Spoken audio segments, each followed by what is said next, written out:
কিছুদিন আগে আমি একটা বৃদ্ধাশ্রমে গিয়েছিলাম, সেই বৃদ্ধাশ্রমের দেয়ালে লেখা আছে, একটা মা লিখে রেখেছে, মা লিখে রেখেছে, বাবা এবার ঈদে তোর বাড়িতে আমাকে একটু নিবি, বাবা এবার ঈদে তোর বাড়িতে আমাকে একটু নিবি। একটি ভয়ঙ্কর ভাষা, ভয়ঙ্কর ল্যাঙ্গুয়েজ ব্যবহার করেছে। আজকে আমরা সভ্য হচ্ছি, কিন্তু আমাদের সমাজে বৃদ্ধাশ্রম বেড়ে যাচ্ছে শুধুমাত্র সন্তানকে আমরা নীতি নৈতিকতা শিক্ষা না দেওয়ার কারণে।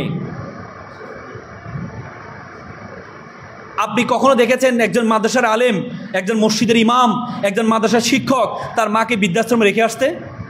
আপনি কখনো দেখেছেন একটা পুরোহিত তার মাকে বৃদ্ধাশ্রমে রেখে আসতে? কিন্তু আমি থাউজেন্ড অফ স্টোরি আপনাদেরকে দেখাতে পারবো। বিসিএস ক্যাডার, আইপিএস ক্যাডার, সে তার মা বাবাকে বৃদ্ধাশ্রমে রেখে আসছে। ডাক্তার তার মা বাবাকে বৃদ্ধাশ্রমে রেখে আসছে। একজন বড় শিক্ষক, বিশ্ববিদ্যালয়ের শিক্ষক তার মা বাবাকে বৃদ্ধাশ্রমে রেখে আসছে। একটা কথা প্রচলন আছে, সন্তান তখন দুনিয়াবী শিক্ষায় শিক্ষিত হয়, তখন মা বাবা চিন্তা করে সন্তান কোন কথায় মাইন্ড করবে।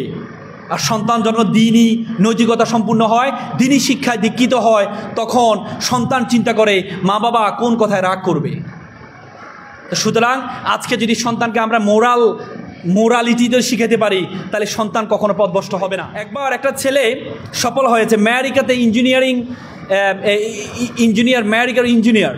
তার বাবা মারা গিয়েছে। বাবা মারা যাওয়ার পরে মা ফোন দিয়েছে যে বাবা তোমার বাবা মারা গিয়েছে, তোমাকে যেভাবে হোক চলে আসো। সে কিছুক্ষণ পরে তার খালাকে ফোন দিয়ে বলল, মাকে বলো যে আমি আসতে পারবো না, আমি কিছু টাকা পয়সা পাঠাচ্ছি, তুমি এক কাজ করো, সুন্দর করে কি অনুষ্ঠানটা সুন্দর করে, মা বাবার যে শেষ দাফনের অনুষ্ঠানটা খুব সুন্দর করে করো। পরবর্তীতে মা ছেলেকে ফোন দিয়ে বলল যে বাবা তোকে কি এই জন্য বড় করেছি, তোকে কি এই জন্য মানুষ করেছি যে তুই তোর বাবার জন্য টাকা পাঠাবি, এটাই তোর শেষ? তখন ছেলে বলে, মা একটু ধৈর্য ধরো মা, আমার একটা প্রমোশন হয়েছে, আমাকে একটা অ্যাসাইনমেন্ট দিয়েছে, এই অ্যাসাইনমেন্টটা যদি আমি কালকের মধ্যে জমা না দিতে পারি তাহলে আমার প্রমোশনটা আটকে যাবে। তো সুতরাং আমি টাকা পয়সা পাঠাচ্ছি, হুজুর এনে সুন্দর করে বড় করে বাবার দাফন কাফনের ব্যবস্থা করে দোয়ার অনুষ্ঠান করো। তখন মা বলল, আমি কি এই সন্তানকে পেটে নিয়েছিলাম, এই সন্তানকে মানুষ করেছি? তখন ছেলে বলল, মা একটু আবেগী কম হও। আমি যখন ক্লাস 4-এ পড়ি তখন আমার দাদা মারা গিয়েছিল, আমি দাদার লাশের পাশে কান্না করছিলাম, তুমি আমাকে জোর করে স্কুলে পাঠিয়েছিলে, তুমি আমাকে বলেছিলে মৃত্যু মানুষ বরণ করবেই, এটাই স্বাভাবিক, বৃদ্ধ হলে মানুষ মারা যাবে, কিন্তু ক্যারিয়ারের সাথে কোনো কম্প্রোমাইজ করা যাবে না। তুমি আমাকে ছোটোবেলা শিখিয়েছিলে ক্যারিয়ারের সাথে কোনো কম্প্রোমাইজ করা যাবে না, আমি সেটি শিখেছি।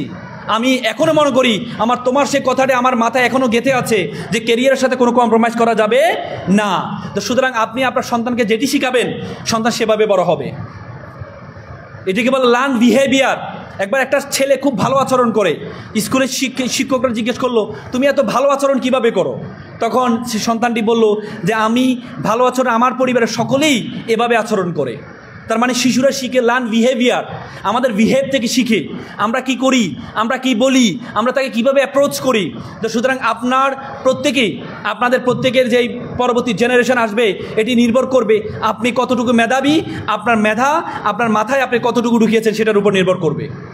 তার চেয়ে বড় কথা হচ্ছে আপনাদের আজকে you must mind it, this is the beginning, you must mind is the beginning, the very very beginning of your journey.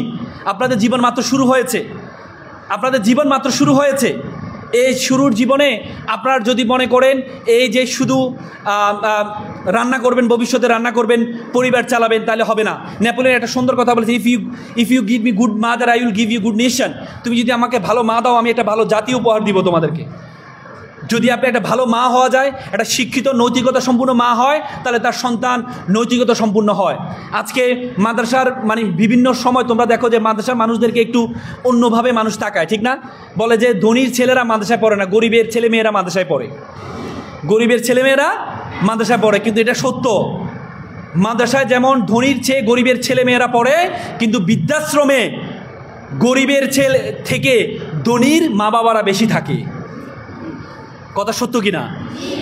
কারণ তার মানে এটাই প্রমাণিত হলো যে যারা মাদ্রাসায় পড়ে তারা কখনো তার মা বাবাকে বৃদ্ধাশ্রমে রেখে আসে না।